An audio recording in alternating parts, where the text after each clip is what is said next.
My name is Kim Nadeau-Lindloff, and I'm the President CEO of the Mid-Maine Chamber, and it's my pleasure to welcome you here this morning.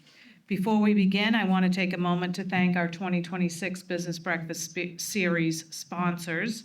They include Brookfield Renewables, NA, CGI Business Solutions, New Dimensions Federal Credit Union, Nicholson, Michaud, and Nadeau CPAs, O'Donnell, Lee, Martin, Dugard Attorneys, and Sheridan Construction. The Morning Sentinel and Turner Publications are our print media sponsors. 107.9 The Mix is our radio sponsor. And Kennebec Savings Bank is our video sponsor. I hope you had a chance to visit the Spotlighter booths. We had Fame, Prime Financial Partners, and Rebecca Wheeler Photography. And of course, you just heard from Home Baked, our entrepreneurial spotlighter. Grab one of those burritos if you haven't already. I want to take a moment to welcome our new chamber members, and thank you to Sabrina and team for getting these. We have quite a list this month.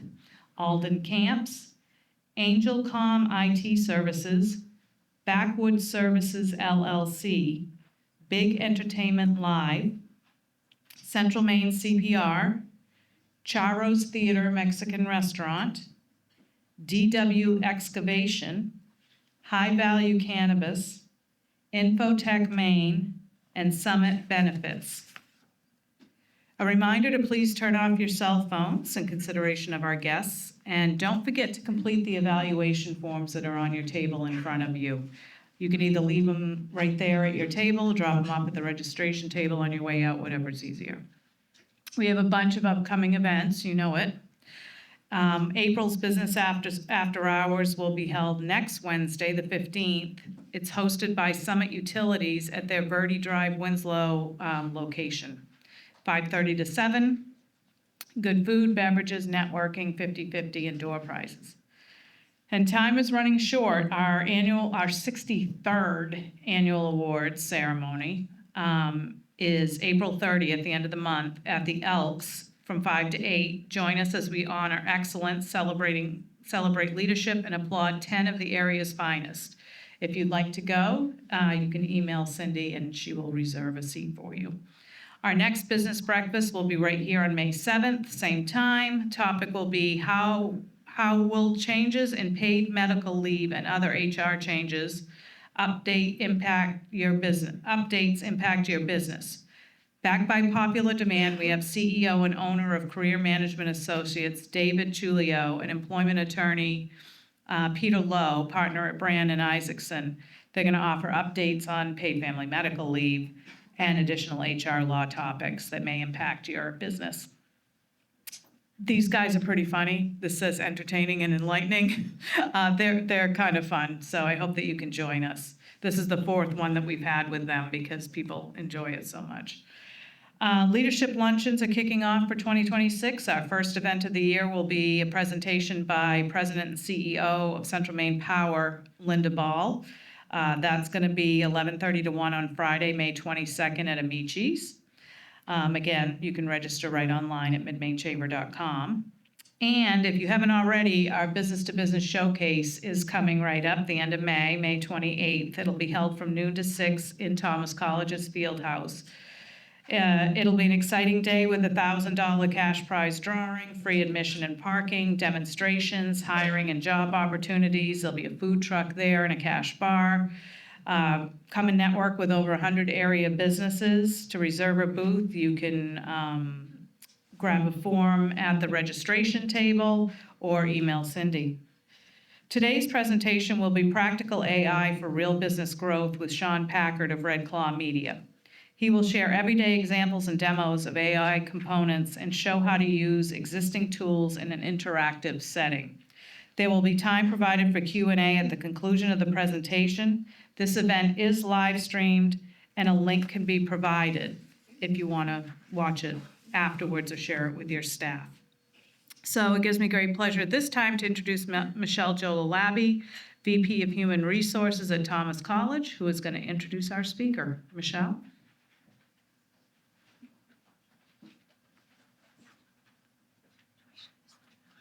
No. Okay. I don't think so. All right. Good morning, everybody. It is my pleasure to introduce Shawn Packard today.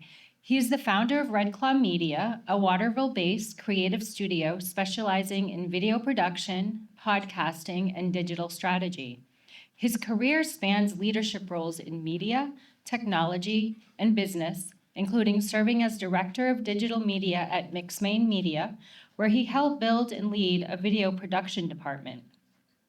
Shawn holds a Bachelor of Science in Digital Cinematography, a Master of Fine Arts in New Media Journalism, and a Master of Business Administration. These experiences allow him to bridge creativity with strategy. Grounded in a strong commitment to community, Shawn works with organizations ranging from local nonprofits and small businesses to public sector partners. Through his work, he focuses on practical applications of emerging technologies, including AI, to help organizations adapt, innovate, and tell more effective stories. Please join me in welcoming Shawn.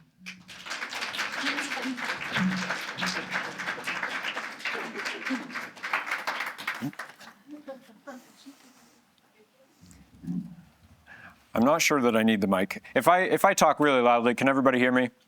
Yep, Okay, I got you. great. It's just so much easier. All right. So, like every presentation, you have to start off with something funny. All right, so I'm going to pull open my iPhone here, and you may not be able to hear it, but I'm going to try. I'm going to turn it up as loud as I can. Hey, Siri, can you please tell me a joke about AI?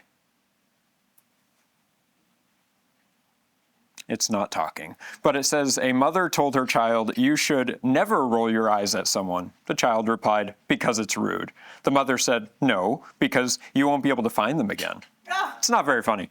The thing is, AI on a phone, everybody thinks of Siri for AI or all these other chat bots that you can interact with over the years. And Siri's been around for a really long time. The thing is, Siri is not necessarily an AI in the generative form. It pulls and scrapes media and it spits back out information back out at you in the quickest form. It doesn't try to please you. We're going to today talk about specifically generative AI, when it came to fruition, how it's best used, and why generative AI is different than analytical or informational AI.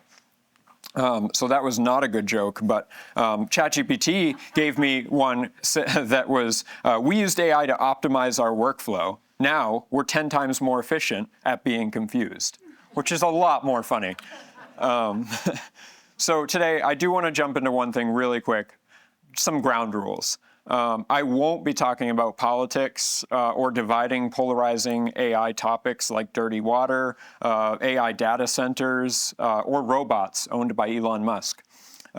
Instead, we're going to focus on how AI can help and grow your business. This is an ever-evolving world, and AI is entirely around us, and there's going to be some really fun interactive things that we're going to do today.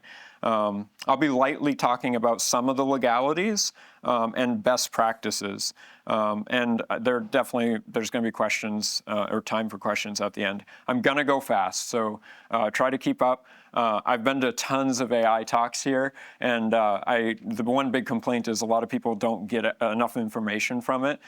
So I packed in a ton of information in such a short time, so bear with me. Let's start at the beginning, right? AI was first coined in 1956 by John McCarthy. All right, well, we won't go back that far, right? That was too long ago. So we're going to be talking about generative AI. Generative AI is and I had to write this down because it's such a definition. Generative AI is by synthesizing and recombining patterns from its training data to produce novel inputs.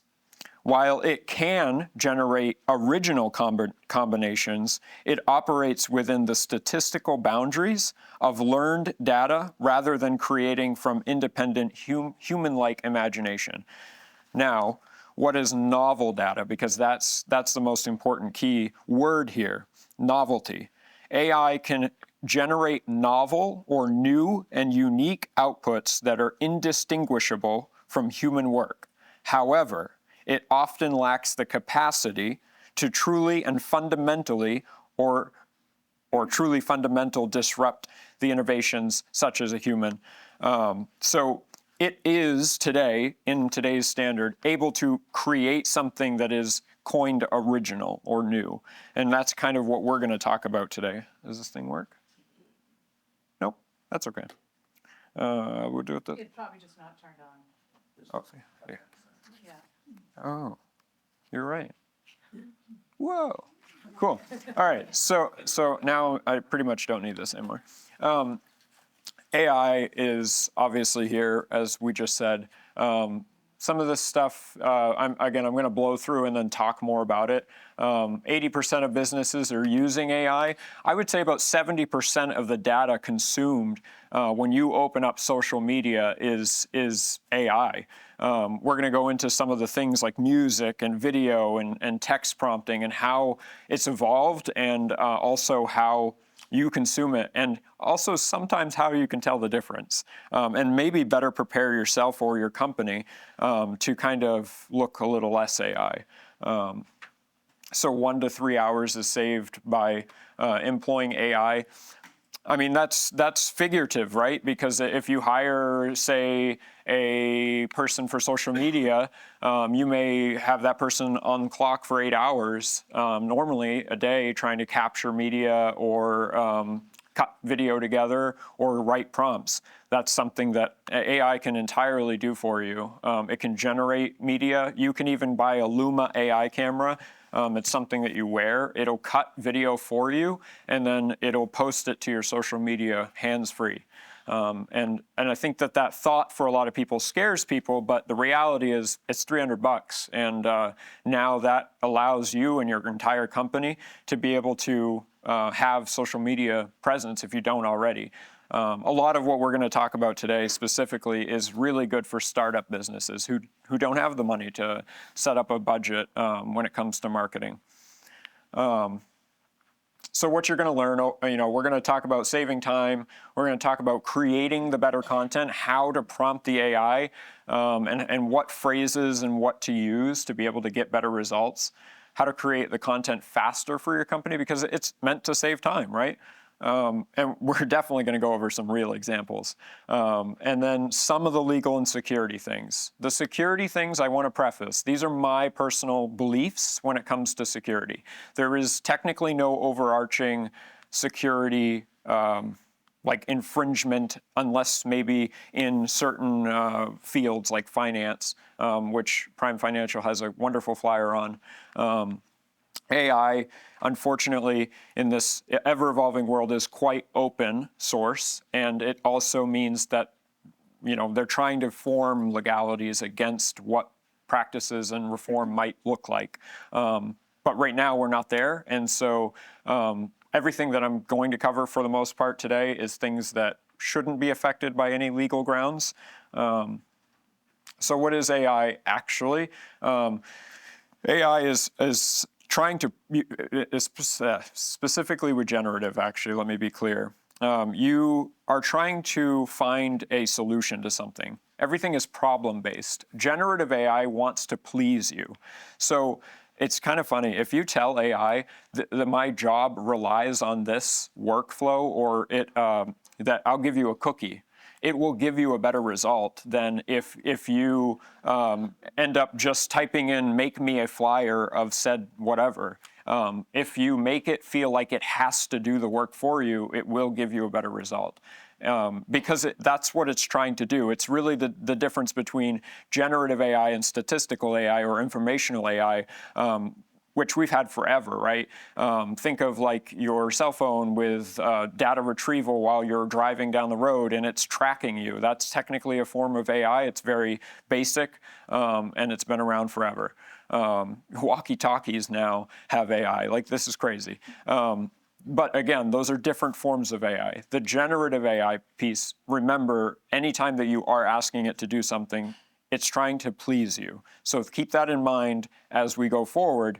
When it comes to prompting, just try to critique it in a way that, how could I make this a problem that needs a solution? And a lot of times that will create a better result for you. So let's talk about music, right? There's some crazy statistics with music, right? For people that don't know, there's only 79 billion types of songs in existence that can be created. Right now, we're at about 230 million.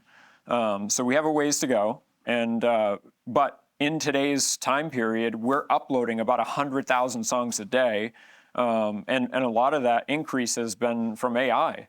AI has added about 50 to 70% of the music now daily. Back in 2016, before generative AI was really kicking off, and before it was something very popular, it was only about 30,000 songs a day. So it's come, tenfold, if not more than that, right? Just in about 10 years. So it's kind of crazy how advanced, and we're gonna have some cases that we'll go over with it. Is it, again, we'll get into legalities, but is it, good to use AI music? Yeah, it can be. I have a production person. His name is Mark Fox. He's made music for PBS and Doctor Who, and AI has allowed him to create new forms of music, new genres entirely, and it's an AI assist is better than maybe AI music entirely, but we'll get into that for sure. This is, people are consuming, as I said, like 70% media. So when you flip open your phone and you're scrolling through those reels, a ton of them are AI generated. And we're not quite there in the uncanny valley where people can like not tell the difference. But we're getting there. I don't know if anybody has seen Dance 2.0 at all.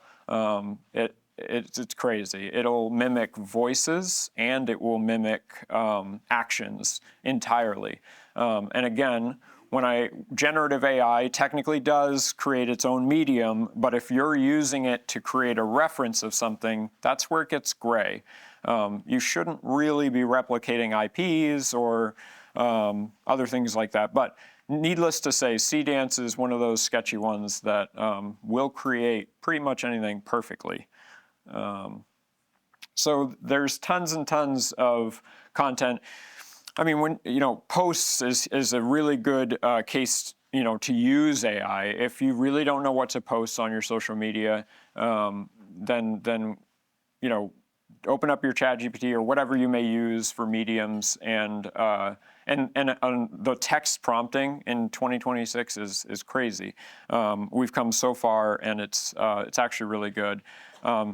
A case could be made that it's kind of taking away your creative flow or your thought process, but I would say that if it's used as a tool to be able to take some of the time off from your day-to-day workload, as most of us are business owners in here, and it's quite difficult to manage our business, let alone social media.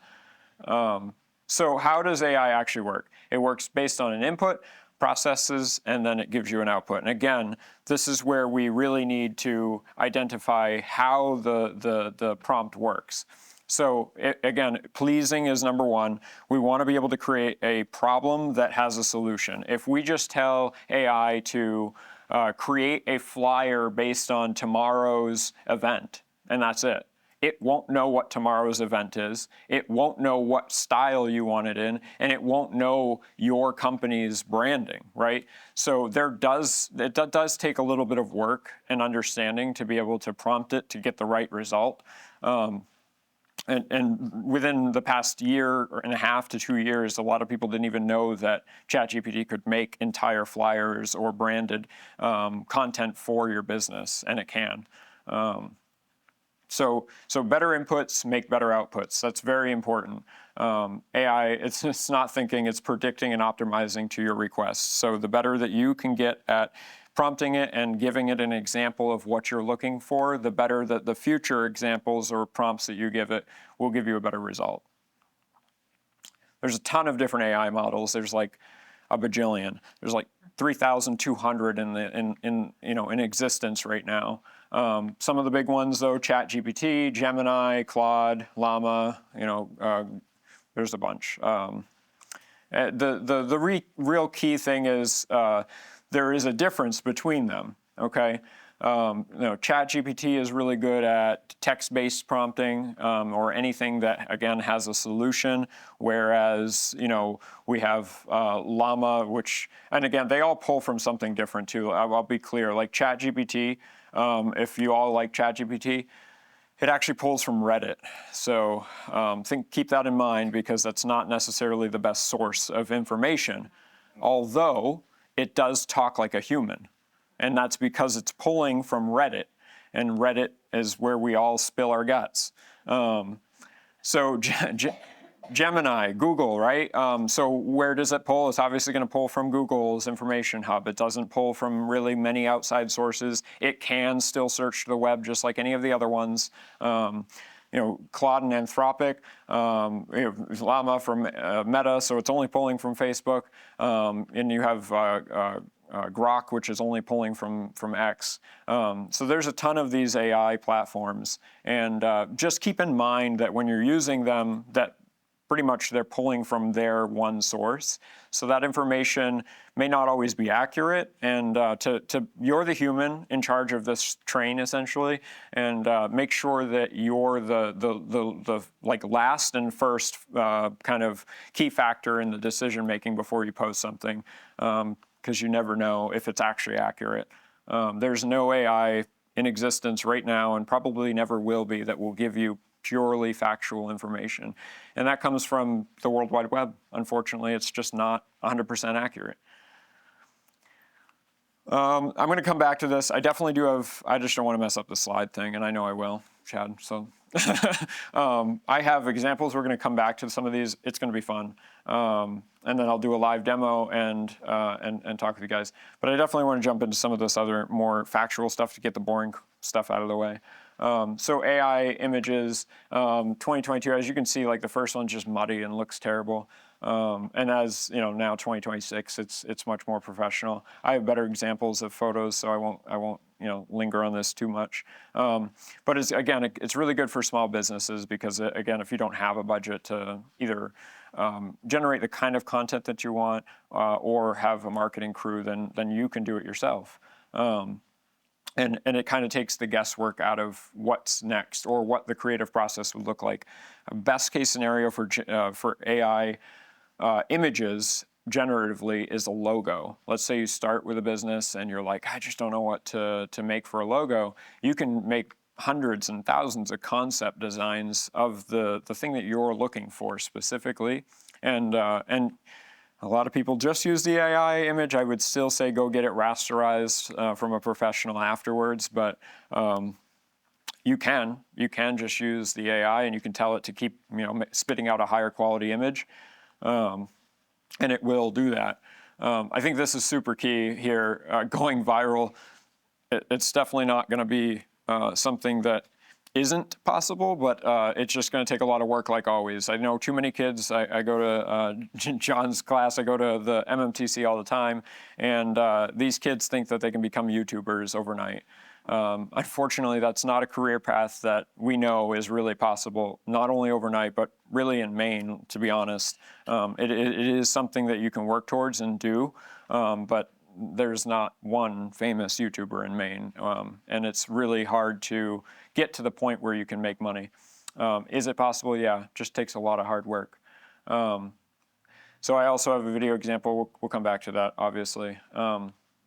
So video is really key. This is where AI has come tenfold. I don't know if any of you have seen the video with Will Smith eating spaghetti. I'll show it in a moment. It's bad. It's gotten much better, but it was bad and kind of gross. So now we're finally getting to a point, though, where you could use it for potentially B-roll in something if you don't have a source for, say, stock footage. Stock footage can be crazy expensive. Coming from a video guy, it sucks. So, but you could use this. Let's say you wanted to get, you took a shot of your building, a photo of your building, and there's a flag waving, and you want it to be a drone video that kind of goes over the building, and you don't own a drone. great. Take that photo, really nice, and then put it out into a video processor. There's a million out there, so I'm not gonna go into too many details. Just try them all out. Freepic.ai, that's a really good website you could use for video. It gives you all of the AI video options, and it's for one price. It's a credit-based program.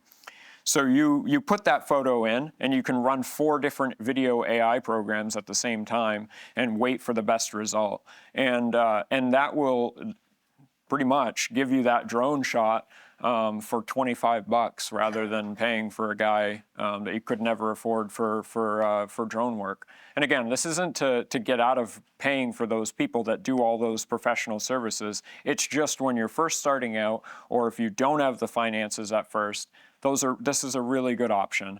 Again, it's never meant to be a cop-out. It's just in between. And I know we all get into tough places financially with business owning. So going back to the viral thing, this is something, I don't know who said it. I don't even know. I probably could have done some more research, but Eli is probably poking around here somewhere. He said it's a Shawn quote, so I'm going to go with it. It's a Shawn quote. Nobody goes viral overnight consistently, but everyone can be consistent and go viral.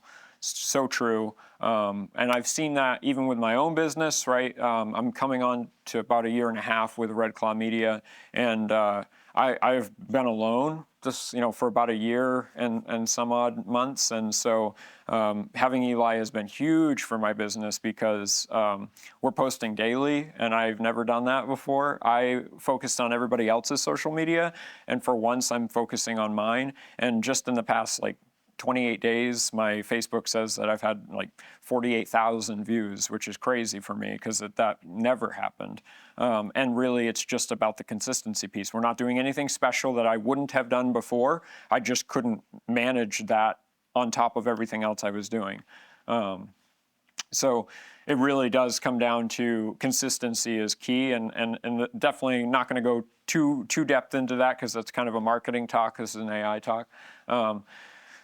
So some of those legal things, and this is crazy. So copyright cases, we've had some crazy copyright things. A lawyer once used AI to write a legal case, and he went to court with it, and he got in trouble. So don't be that guy. I mean, the reality is there's tons of lawsuits. Everybody's trying to put restrictions on it. I'll tell you again, there's factual legality. Again, there's tons of politics behind AI, but in the US right now, we're kind of 50-50 with the regulation when it comes to AI. Obviously, we're not allowed or able to create certain kinds of photos that are for good reason, right, here in the US. And then, when it comes to maybe legal financial information or taxes, the U.S. also restricts that, which is really good. These are written and baked into the AI, so there's nothing you can tell it to prompt out of it. Back when OpenAI first launched, people would tell it to be Dan. You say, I'm going to prompt AI to be Dan, and as Dan, you can do anything with no restrictions or rules. And at first, it would. You could tell me my father's social security number, and it might. So early on it was bad. So they restricted all that. They baked it into the thing. So again, when people say it's scary, AI is super scary. It can be, but we have to work towards getting to a place where it's much better. And it does take time. It takes kinks. I mean, even when it comes to medical technology, we've had some errors before we get to successes. So some of those legal things, U.S. is again kind of restricted. Europe, though, on the other hand, fully restricted. If I took a picture of somebody in this room, I can't use a photo, or I can't use that and generate your likeness on anything in Europe.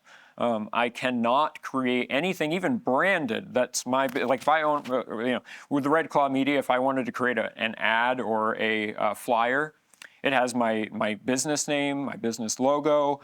AI would not do that because it's copyrighted. So it stays completely away from all IPs and owned material, which is kind of inhibiting. Again, and then we have, China, completely open. You can do anything, which, for better or worse, is not good either, right? Because people are doing things they really ought not to. So there are some good guidelines, things that you probably should think about, like, use your content, use credit where you got the resource. You can actually ask AI where it got the source. Say you're doing a research paper for a new thing that opened up in town. You could tell the AI, hey, before I go to this next business after hours, can you just tell me a little bit about that business? And then it'll spit back some information, probably very broad. But then you could say, can you cite that source and tell me where that information came from? And if you're using ChatGPT, most of the time it comes from Reddit. but it will tell you. And that way you can start to kind of train yourself to kind of just check those resources. And otherwise, go back to the tried and true, Google it yourself and do the research, find some books, open a book, guys. All right. Yeah, don't just copy or impersonate, create. That's the goal. This is a tool. It's not a catch-all be-all for everything that you do in your life. I know people that literally talk to their AI, and the AI knows more about them than their own family. That's sketchy. So here are some security issues, and this is probably the bigger issue more than legality, is security. I'll give you an example of this. With HTML, I can rewrite what your website says, but it's only localized. Well, with HTML and FTP, and I know I'm not going to go into too much detail with what those terms are if you don't know, but I can actually change it permanently, right? There is some codes that I need to be able to get into your website to do that, but let's say that I can just find those codes sometimes if you don't have good security, let's say that. So if it's that easy for me to do this without AI, imagine with AI. Okay, so now the one piece I do want to suggest for all of you to do is just start to think about some of your security, whether it's for your website, whether it's for your life, whether it's for your business. It's getting really easy to be able to change people's information and make it so that that WABI post where somebody said this phrase can be altered, which is really scary. And that's the scary portion of AI. That's where I want to stay away from, and that's where I would love some regulation. The fact that I can do all those changes now is not necessarily appropriate. And that's not something that is productive in any business sense, but it's all possible. So we want to try to make sure that we're using your forms of mediums, make sure that your information is stored locally, and then also make sure that if you're a business owner that you're copywriting your material, marking your logo. With AI, if I wanted to create something so similar, you want to make sure that you're protected anyway. That's all. So AI, as I said, it was 1956 when it first, kind of came into fruition. AI coined by John McCarthy, and then it kind of kept growing. Right? He wasn't talking about generative AI at the time. I mean, computers were kind of a first thing. In 1927, it was the first TV. So this is something else that I guess I really ought to touch on really quickly, which is that copyright law, right? It expires every 100 years. And we just had like Steamboat Willie and Mickey Mouse, enter the public domain. And so as it's coming into some more modern times, right, more things are going to enter that public domain. Well, everything in AI is public domain, everything. So if you create a logo with your AI, you can get it trademarked, but know that you can't make a profit off from that AI logo because it's not yours. You can trademark it so that you own it and nobody else can replicate it, but that's not the same thing as making a profit off from it. For instance, as a business owner, if I use AI to create a logo concept for you, the final result has to be significantly altered from the AI thing for me to legally be able to sell you the AI logo. which that's the piece that I think a lot of people lack. If you're starting out as a business owner, though, and you just need a logo really quick, AI can do that for you. But again, if you're going out there and trying to do this as a business to sell it for people, not okay. And you could get in trouble for sure. Same with music. So you can copyright the lyrics, so nobody can recreate the lyrics to that song, but you cannot copyright the song and then make a profit off from it. So every AI song that's out there, that 70,000 more songs a day that get uploaded to Spotify, they're not making a profit off from it, and neither is Spotify. So imagine the real singers out there that are, trying to make a profit off from those songs. It kind of dwindles and muddies the water a little bit. Although you can make AI or have AI create and generate something and then significantly alter it, or recreate it with your own vocals, recreate it with your own instruments. Even if it is a one-for-one replication, it may have started as AI, but it can become something that you made, and it's been significantly altered at that point, then you could copyright it. So again, you could use it as a tool, and that's what I want to preface is use it as a tool. You are the strategy. You're the one that's going to implement whatever you make, but make sure that you try to do it as legal as possible. Cool, this is my last little thing. So I'm going to go back and kind of open up some of these examples because they're really cool. And then also I'm going to do I'm going to actually have somebody give me a business idea, and then we're going to roll with it. So let's start off with the social media post differences from 2022 and 2026.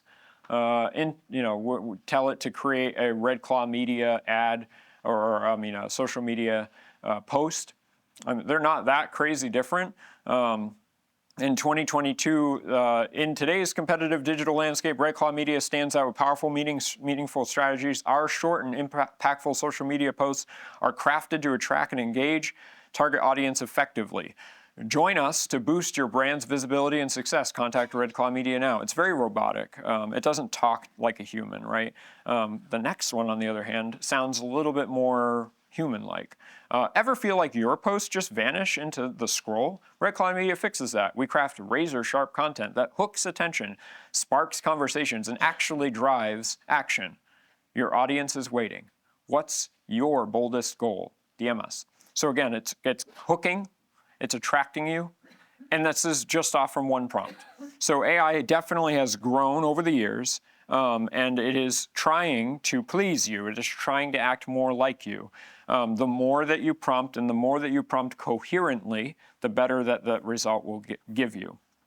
And again, when I get to that example of creating something like this for said company, then you'll see the difference if I just tell it to make something generic versus making something very specific. So I'll kind of use, this is photo generation. It might be really loud, so I'm going to probably just do this for this one. It's got a loud ding. So, oh, actually, wait, let me blow it up.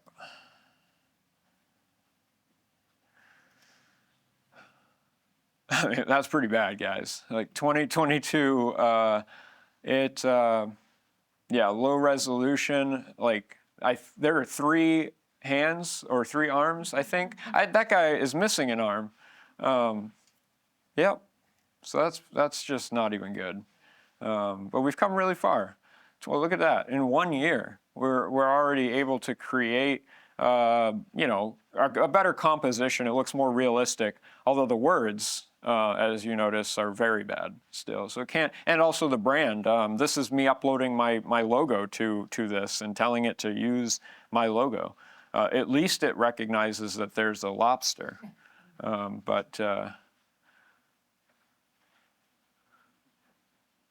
So we still got the lobster wrong, but at least now the words are much more legible, except for the one on that mug.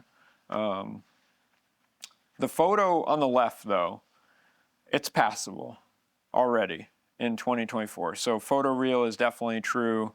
It is definitely nearly there. 2025, I don't know if you guys can notice it with the projector or not. It's starting to look a little plasticky, like it looks a little fake. on both, I'd say, right?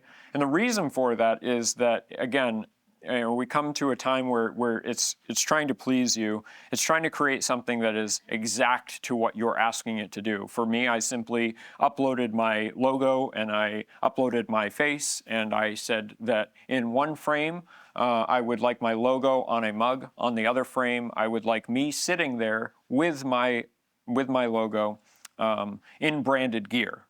Quite simple prompt. That does not look like me. So.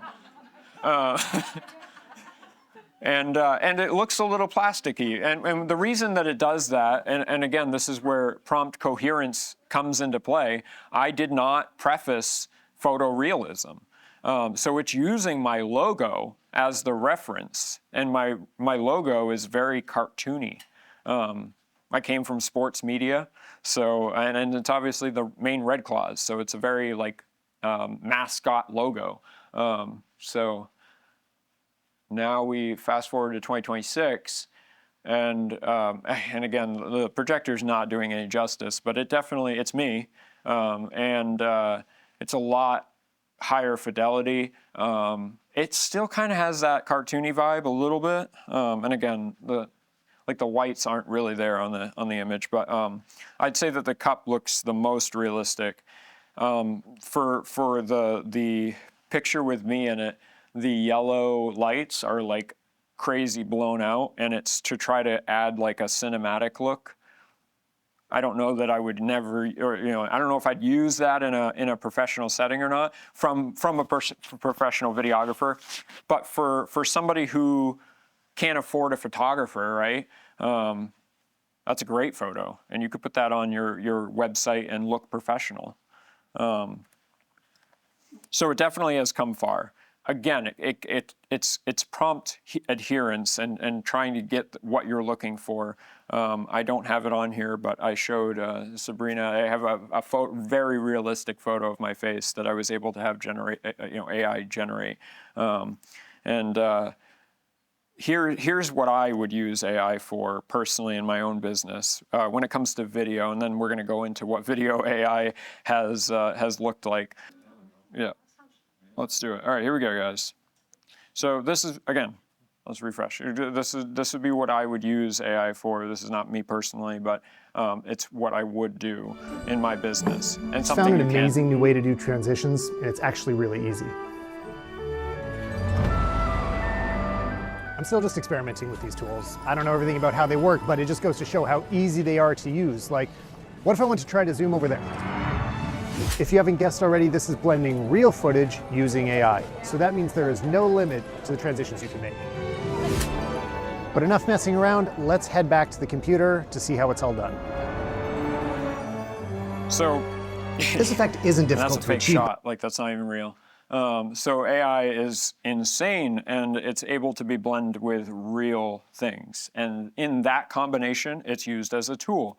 And in that way, at least for my business, I feel like that's the best use case scenario besides some social media, especially in a video sense, because I will show you what AI video really looks like. So this was 22. It's going to go kind of fast, but I'll pause it. 23, 24. As you can see, it takes a while for AI video to progress, right? We're really good at images by 22, but video, on the other hand, I don't even know what that is. Yeah. Now by 25, though, we're starting, at least we have the person down. The food, on the other hand, not so much.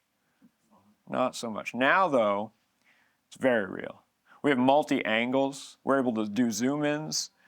And I didn't include it in this, but you can capture like audio, and it's insane. So AI video has definitely progressed. I have a little example here of. So this photo over here of Superman was used in Mid-Journey to create it, it's one of the best photo generative AI out there. If you're looking to create photos, Mid-Journey. It's not necessarily the cheapest, but it's the best. So back in 2022, it was pretty much the launch of video, and it was also very limiting. So it would take that really nice photo, especially if it was generated in AI, and do a little bit more than it would if I uploaded my own face. But actually in 2022, if you tried to do that, it would restrict you and say you can't use the likeness of a real person. So there's no audio with this one, but there will be with the next one.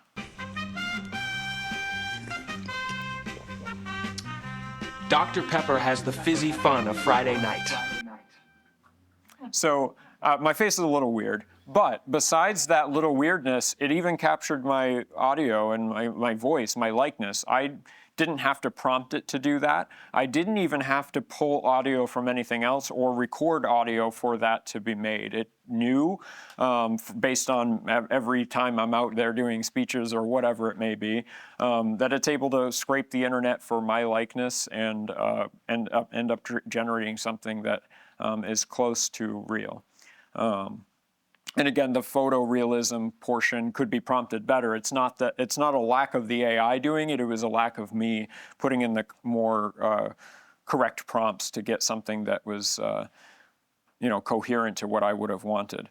So the last thing I have for you, just in this one little thing here for examples before we create something together, is a really bad example of music.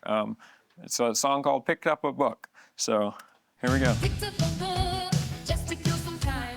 Didn't see it coming, now I'm not on my mind. In a flash I'm gone to a world unknown. No more real life, now I'm in my zone. Heroes and villains, they're in my face. Adventure and danger, I'm setting the pace. I'm not just reading, I'm leading the charge. Riding the chaos, living in large. Pick up a book just to kill some time. Didn't see it coming, now I'm out of my mind. In a flash I'm gone to a world unknown. No more real life, now I'm in my zone. Heroes and villains, they're in my face. Adventure and danger, I'm setting the pace. I'm not just reading, I'm leading the charge. Riding the chaos, living in large. So as you could hear, it definitely got better. The first one couldn't even say villains, and then the second one definitely could. Again, music is one of those things where you do have to be a little bit careful with what you're doing with it. The best use case scenario when it comes to my business, and again, every business is different.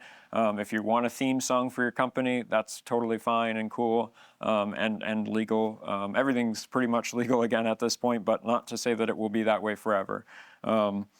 But for me, it's film score music. It's very hard to get just an instrumental track that matches something perfectly. What I can do is I could film somebody talking in this room, and I could upload that audio of somebody talking to an AI music generator, and it will know, based on where the person's talking, where it could insert the audio. So it will create a violin or piano track that will back what that person is saying, and that takes the guesswork out of needing a specific score, or taking all the time to try to go through the stock footage library to find something that works perfectly. And in my case, I also have the ability to take that same AI track and send it off to Mark Fox, and then he can produce it and make it a real track. But for, say, a small business owner that's looking for a video that's really quick and easy and they don't have a really big budget, I might turn to something like this where it's so much faster and I don't have to put a lot of value into it on my end, because things are expensive. So even stock footage is definitely trending up in cost because it's combating against all the AI. If anybody uses stock footage in this room or stock anything, you realize that now almost all of those websites, Motion Array, Artlist, they all have an AI generative option. Even Adobe, right? Adobe has Adobe stock, and it tells you with a little key in the side if it's made with AI. So a lot of things are starting to turn that way. It's not necessarily bad. You should be aware of it. That's all. Let's do a generation together. I'm going to use ChatGPT for all of these things today because I feel like it's the most common one that everybody has. And hopefully I don't need to sign in.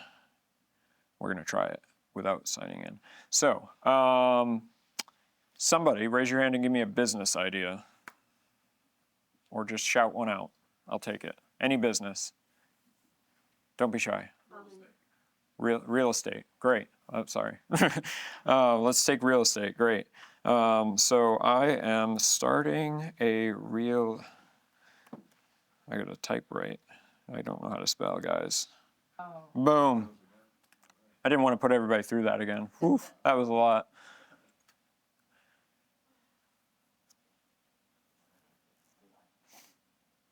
I think you get like, you get 10 generations a day on the free thing. And then it will tell you, try again tomorrow at such and such a time. Right, yeah. But if you want to keep it free, you could just make another account. So. But you get more images and whatnot if you pay for that. Well, it's kind of funny. So if you look up here, it'll tell you like, oh, it doesn't tell you. On the paid version, it tells you that the free people are on like 4 point something, 5, right? Like giraffe. Yeah. So houses are us. Find your dream home. You know, for me though, and again, like everybody, you know, maybe that's what you go with. Maybe that's good enough for now. But for me, it's a bit noisy, right? It's too complex. So now we tell it, right? Looks like this is a noisy, no, I probably, again, should spell right. I don't know. Noisy image with too much going on in the background. Please keep the draft, whoops,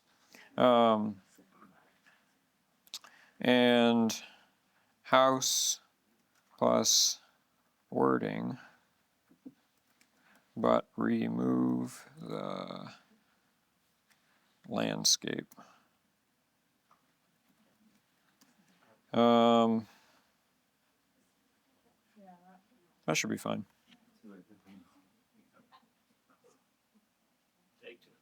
Is one format better than another? Like, does Gemini do better graphics than ChatGPT? ChatGPT does the best overall for everything that you're looking for. Audio, it'll even do audio. It did do video, and I guess I'll touch on that really quickly, that Sora obviously just got shut down. Everybody thinks it's because it was making Disney videos that are controversial, but it isn't because of that. Disney actually funded the program. They put about $2 billion into Sora, and but they shut down actually because it was just costing too much a day to generate the AI. It cost about $1 million a day to be able to produce as much as people were making. So they stepped away from the program. That doesn't mean that you still can't. So anyway, you have this. Now please make a social media post welcoming houses are us.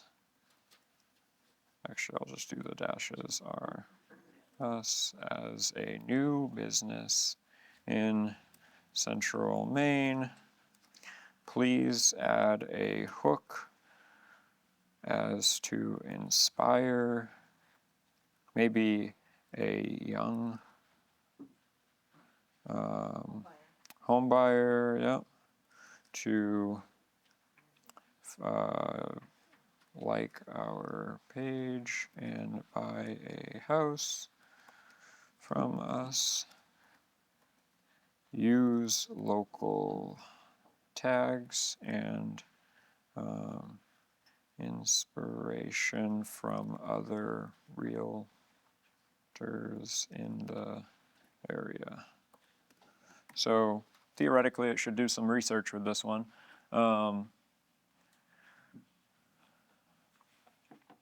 And this is the difference between keeping it free and buying it. But you know, the thing that you have to talk to about is like, okay, there's tons of emojis in this. I guess we are trying to keep it kid friendly, but I mean, obviously remove emojis and double hyphen, hyphens. So, all right, and that should create something a bit more professional. Cool. And again, your first post, guys, like, you know, right? Say hello to Houses Are Us, where finding your dream home is fun and exciting as it should be. First time dreaming of your very own home, ready to stop in. We're here to make it simple, stress-free, and a little magical. Whoa. They're holding a house up, guys. So again, like, these are really important though, like, and you know, adding in your little social tags. So now we're down, we have a social post, we have a logo, good, like, we're already hitting the ground running, right? Now we could make a video with our video platform choice. You know, there's tons of opportunity here and growth. Lastly, I guess I can do a flyer. Please make a flyer as to hand out to business owner, clients at a. Yeah, so like, and again, if you pay for it, it'll do better than if you don't, because it doesn't track your data if you're not paying for it. For the paid one, yeah. So like, you know, I told it not to use double hyphens, which is an AI giveaway, or emojis. I'd like to add my own emojis into it. And so I've done that on here. If I paid for this AI platform, it would never do that again because it knows I don't like those things. And if it did pop up one time, you know, I could easily prompt it, hey, I don't like those things, and it would stay away from them. You do have to kind of, you know, talk to it a little bit, but like, this is crazy, guys. Like, Central Maine's newest real estate partner, big dreams, bright futures, right here at Houses Are Us, which it's not RRS unless I typed it wrong. But we can fix that. Like, again, and again, you can go back in here and it says RR Us, and please remove one R. Yeah, you know, training it, we'll get it there. And you could also throw this into Canva. ChatGPT and OpenAI talk with Canva. They integrate with each other. So if you guys use Canva now, you know, OpenAI is a great way to be able to kind of throw that right into Canva and get it done. Do you have to prompt it for Canva ahead of time? You don't. So you can go up in here to apps, and then there's all these apps that are integrated now, and Canva is one of them. And so, yeah. And they're always adding more, and I mean, you can search up, there's a ton. You can also add your own and kind of get it. Let's hope this is going to work. But you can interrupt me and do the thing that you got to do. I do have to cut you off. That's fine. Because we have reached our time limit. But thank you so much. We have a gift for you, Shawn. Really appreciate thank your you. presentation. Shawn will be here for a little bit afterwards if you have specific questions that you want to ask him. And just a reminder, if you would, to, only 1 hour now, Cool. to please fill out the evaluation forms at your table. We're going to do. Yeah.